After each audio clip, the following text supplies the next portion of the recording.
first book I read in July is A Clockwork Orange, and before I talk about what I think about this book, I really hate this cover. But the book takes place, if you somehow never heard of it before, takes place in a grim future where teenagers have become out of control and very violent, and our main character is Alex, who is one of these teens. He's about 15. And basically, we're following his exploits as he commits a bunch of crimes and they come out at night and basically terrorize people, and eventually he gets caught. So our droogie Alex gets sent to jail where he decides he's going to go under a kind of new psychotherapy that's going to make him good again so that he can be re-released into society and join the human population. So what this book wants you to think about is it better to be good because you're being forced to be good, or is it better to have a free will as a human being, even if you make the choice to be a bad person? I thought this book deserved 4 stars because it really gets you thinking, and you get conflicted because you want to feel like people should have free choice, whether they choose to be good or bad, but your main character, Alex, is really deplorable, and you kind of end up not liking him as a person, or at least I didn't. But what is good about this book is it's really unique, especially probably for the time when it came out. This is not a recent release. In the book, I like how the world is fleshed out, and you even have a new language of like teen slang that's really fun to read. And it's hard to understand at the beginning sometimes what the characters are talking about because every other word is something different, but the language is simple to understand in that it's just switching out different words for English. It's not like you're learning new phrases and things like that. So I really like this one, 4 out of 5. If you've never read it, I really think that you should. The second book that I read, which I don't have with me because I did it as an ebook, was Song of Achilles. And I gave this book a 3.5 out of 5, and I'll kind of talk about why. I read Circe by the same author previously, and I think that one was a little bit better. In this story, you're following the Greek characters Achilles and Patroclus, and basically their relationship from being childhood friends to getting more of a romantic relationship as they get older. I thought that the story was told really well, and I like the twist that I personally feel like Achilles is our main character, but the story is not told from his perspective. It's told from Patroclus's perspective. And while I like that it was told that way, what ends up happening a little bit is that Patroclus feels kind of like an NPC. He doesn't really have much of personality on his own, and I think that's a drawback of the book. The other thing that I didn't love about this book is that there are some battle scenes in here that are super drawn out. It reminds me of when you go and see like an action movie in the theater and you're sitting there looking at your watch thinking, why am I watching a chase scene and car explosions for 45 minutes straight? That's kind of how these battle scenes felt like. So Patroclus's lack of personality and some really boring bits in this book are why I brought it down to a 3.5. But I think overall it's a good story. The romance isn't crazy gushy, so you're not gonna hate that if you're not a romance person, so I do recommend it. My next book is different because it's a nonfiction, and a lot of people might not care about this one, but I did read it, so we're gonna talk about it. This is T for Transformation by famous workout coach, personal trainer Shaun T. If you don't know who he is, around 2011 or so, he made this program called Insanity, which is a workout program that you can do at home, and it became really popular during that time. I did it back then, and during quarantine I did it again and finished about a month ago, and while I was doing some Shaun T research, I discovered that he had written a book at some point, so I thought, why not pick it up? Now this book is supposed to be like a weight loss motivation book, but this book honestly doesn't really know what it wants to be. I kind of like that you can tell that an editor did not really touch this book very much because Shaun T as a person, he's pretty funny and his jokes are a little bit awkward, but I enjoy it. So I would recommend this if you know who he is and you like Shaun T as a person. This is a really good book to get some insight on his childhood, how he grew up, and all the things that he has gone through in his life, some really hard things that have made him the successful person that he is today. It's part autobiography, part self-help book. There's a little bit about health and fitness, but that's definitely not the focus of this book. Honestly, I think The only people I would recommend this to is Shanti fans. I don't think anybody else is going to get that much out of it, but I gave it a 3 out of 5 because overall it was fun to read. It was easy. So read it if you're a Shanti fan. Dig deeper. Okay, next up I read a classic from my childhood, which is The Hobbit.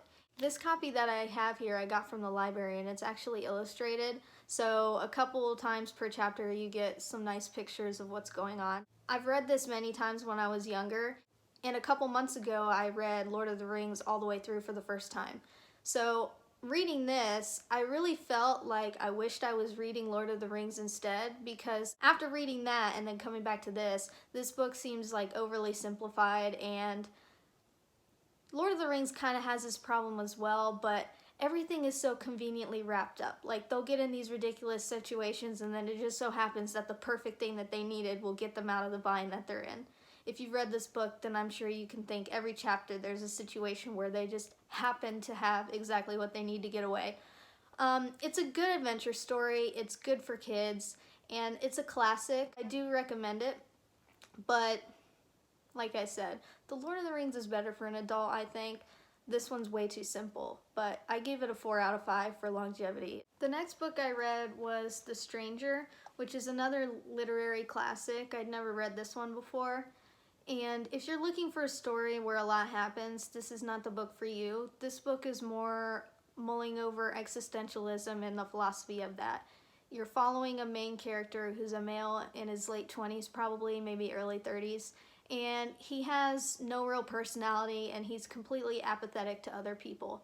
And even though he doesn't go out of his way to befriend anybody, tons of girls want to be with him.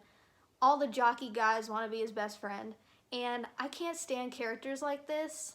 I feel like this is the male version of the manic pixie dream girl. Somehow we're supposed to believe that these guys who don't care about others at all and don't go out of their way to be nice to anybody get all these friends and all these girlfriends. I just don't get it. I'm somebody who's really shy. I don't go out of my way to meet people, and let me tell you, people don't like me. So I don't buy it. But what happens in this book is the character ends up shooting a man dead in cold blood for no reason, really. And he gets sent to jail. What the book wants you to think about is just because he doesn't have a personality type that fits in with the rest of society, does that mean that he needs to be treated as less than because he doesn't have the same wants or dreams or feelings that a normal person would have? But the problem with that is he did actually shoot someone and kill them, so it's not like this guy is completely unguilty, but when they go through his trial and everything, the other people judging him do not understand why he doesn't seem to even want to defend himself. He's just kind of like, yeah, I killed this guy, I don't know why, and I'll go to jail, sure, I don't really care what happens to me. So when I was younger, I probably could have related to this a lot more, thinking about having an existential crisis, but now that I'm older, I don't really relate to this kind of character anymore. It's a short book that can get you thinking, so I'll give it a 3 out of 5, but I wouldn't really go out of my way to recommend it to anybody.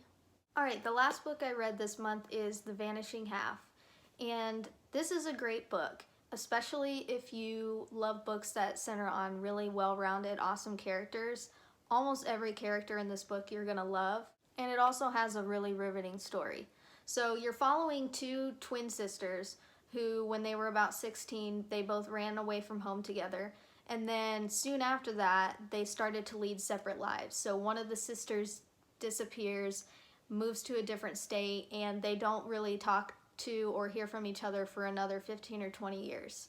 So the story's following the lives of those twin sisters as well as the daughters. Each of them ends up having a daughter when they were older. This book has a really interesting story as well as great characters. And one of the main catalysts of the story is that these girls grew up in a city where everybody is a black person, but they all ended up with extremely light skin. So a lot of the people in the town where they grew up are white passing. So one of the sisters leaves the other after they run away because she wants to try to pretend to be white and fit into society. I don't think I said this, but it takes place in the 1960s to the 1980s. So we're talking about a time when there was a lot more prejudice against black people, and one of the sisters decided, hey, I can get away with pretending white and fooling people and potentially get a better life for myself. And she, I guess, didn't think that the other sister was going to follow along with this plan, so instead of trying to convince her, she just left. And the other sister doesn't hide her identity, goes through life being a black woman, and you just see the differences between how the two of their lives ended up. I think if you're interested in reading something that's about prejudice and racial issues, this is a really good book, especially if you just don't want to read any nonfiction. This will give you an idea of what other people go through. I gave this book a 4 out of 5, and the only reason it didn't get a 5 is because I think there is one major flaw. When you're reading it, at least for me, there's tons of flashbacks. So it'll say that this part is in 1980, but then every other page you're getting a whole flashback from a different part of the story. And sometimes I would be into the flashback and then it would come back to the present and I would be confused and not even remember what was happening in the present because the flashback was so long. And that happened throughout the entire book. So that's the only reason it didn't get 5 for me. I really recommend it, again, especially if you're wanting to educate yourself more on racial issues and what other people go through. Okay, that is the end of my book reviews for this month, and I also did the reading rush in July, and I decided not to repeat any of those books here since I talked about them in another video, so if you want, you can go check that out. And I'm not sure what I'll do next in between now and the end of August, but we'll see what I come up with. Thanks for watching. Bye.